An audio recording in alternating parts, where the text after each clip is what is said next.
안녕하세요. 고갈TV 이종범입니다. 벌써 2024년이 시작된 지 여러 날이 지났습니다. 건강관리 잘하고 계시죠? 올해도 여러분들의 건승을 기원합니다. 오늘은 리더가 먼저 모범을 보이지 않으면 위험해지는 이유에 대해서 살펴보겠습니다. 비교하면 불행해지고 비전을 품으면 행복해진다. 여러분들이 잘 아시는 유영만 교수의 책 나무는 나무라지 않는다에 나오는 말입니다. 살다 보면 수많은 것들을 비교하고 평가하는 일상을 피하기 어렵죠. 그런데 이 두 가지 개념은 어떤 기준을 설정해 두고 그보다 나음과 못함을 구분짓는 의미로 사용하고 있습니다.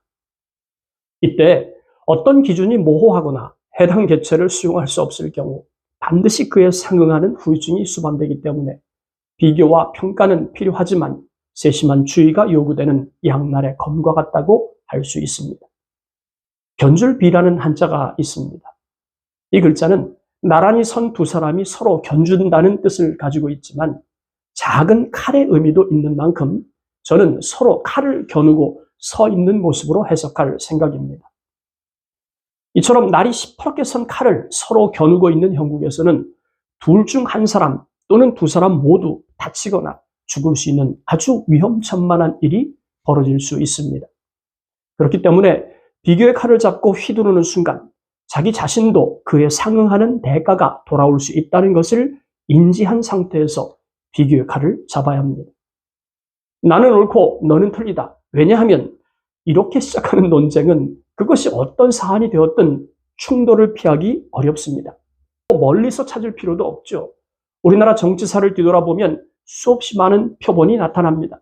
돌이켜보면 막말의 정치, 막말의 칼을 휘두르는 사람들이 많습니다. 그래서 그런지 양극단의 칼을 휘두르는 국민들도 적지 않게 나타나고 있죠. 막말로 대표되는 이런 현상이 올바른 정치를 추구하는 자세라고 말하는 국민이 정말 있을까요? 누구가 되었든 상생의 정치를 말하지만 현실은 충돌의 정치를 일삼고 있는 형국입니다. 이런 모습을 어떻게 이해하면 좋을까요?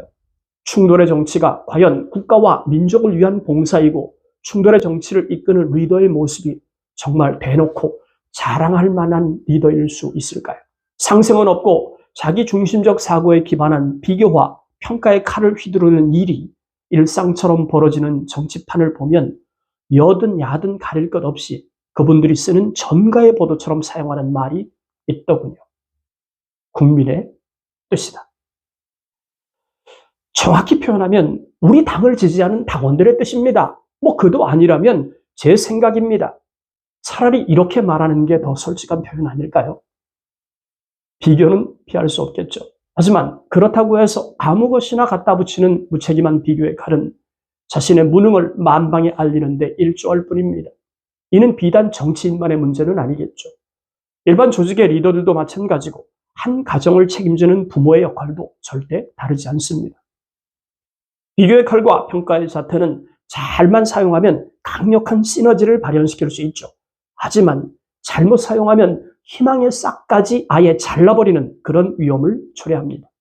그렇기 때문에 비교의 칼과 평가의 잣대를 쥐고 있는 리더는 그만큼 막중한 책임이 있는 것이겠죠. 그럼에도 불구하고 어쩔 수 없이 비교하고 평가해야 한다면 두 가지 요소를 주의할 것 같습니다. 첫째, 선입견과 편견의 함정에 빠져 있는 상태에서 선택하면 금물입니다. 물론 쉽지 않은 주문이라는 거 잘 알죠.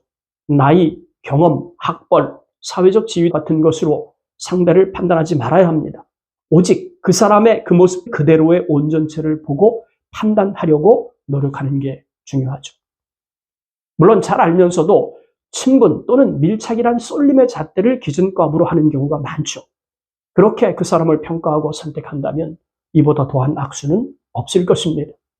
시기의 문제만 다를 뿐이지 반드시 사단이 날 수밖에 없으니까요. 어쩔 수 없이 비교하고 평가해야 되는 위치에 있는 사람이 잊지 말아야 할 자세 두 번째, 모범을 보이라고 말하기 전에 먼저 모범을 보이는 태도를 견지해야 합니다. 규모와 상관없이 한 집단을 이끌고 있는 리더라면 적어도 남이 보지 못하는 것을 보고 단점보다는 장점을 발견할 수 있는 눈이 필요합니다. 더해서 지적하기보다는 칭찬하고 하라고 명령하기 전에 먼저 행동으로 모범을 보이는 행동이 우선되어야 합니다. 모범이 망가지면 모범을 보이라고 말할 수 없습니다. 자신은 모범을 보이지 않으면서 자신을 따르지 않는다고 말하면 삼척동자가 웃을 일 아니겠습니까?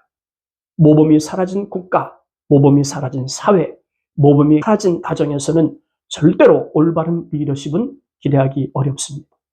왜냐하면 모범이 망가진 곳에서는 모범을 보이는 사람이 생존할 수 없으니까요. 오히려 그 반대죠. 편법, 불법, 뒤통수 치기, 꼬투리 잡기, 발목 잡기, 협박하기. 온갖 추한 방식이 문제 해결의 열쇠처럼 사용되는 판이 만들어지기 때문입니다. 안타까운 일이지만 얼마 전에 야당 대표를 죽이려고 한 테러 사건이 있었죠. 저는 우매하지만 제가 알고 있는 정치는 국민을 살리는 것이 목표입니다. 역사를 돌이켜보면 정적을 죽게 만드는 일이 비일비재했습니다. 백주 대낮에 칼질이란 이런 일은 없어야 합니다. 이유가 어떠하든 정치가 사람을 죽이는 결과로 이어진다면 그건 철저하게 잘못된 정치입니다. 모범을 보여야 할 리더들이 또 정치인들이 또 앞선 사람들이 먼저 모범을 보여야 합니다. 그렇지 않으면 가정이, 사회가 그리고 국가가 병이 들죠. 예수님의 말씀처럼 죄 없는 사람이 돌을 들어서 창녀에게 던지라고 하셨는데 이 비유를 적용해 보면 과연 누가 누구에게 자신 있게 돌을 던져도 되는지 되묻고 싶습니다.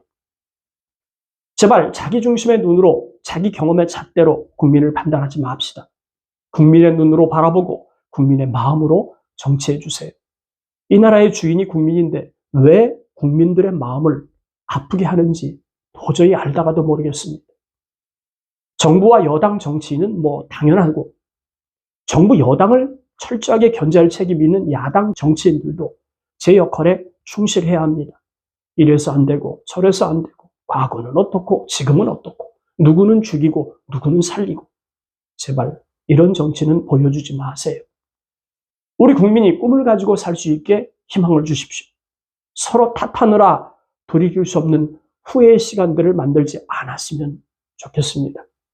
여도, 야도, 또 그들을 따르는 지지자도 우리 모두는 다 한 가족, 대한민국 국민 아닙니까? 왜 서로 척지고 왼수지게 싸워야 하는지 도저히 알다가도 모르겠습니다. 오늘 영상 마쳐야 될 시간이 되었네요. 주제 넘은 얘기했다고 오해하지 마시고 우리 서로를 위해서 배려하고 따뜻한 사회를 만듭시다. 감사합니다.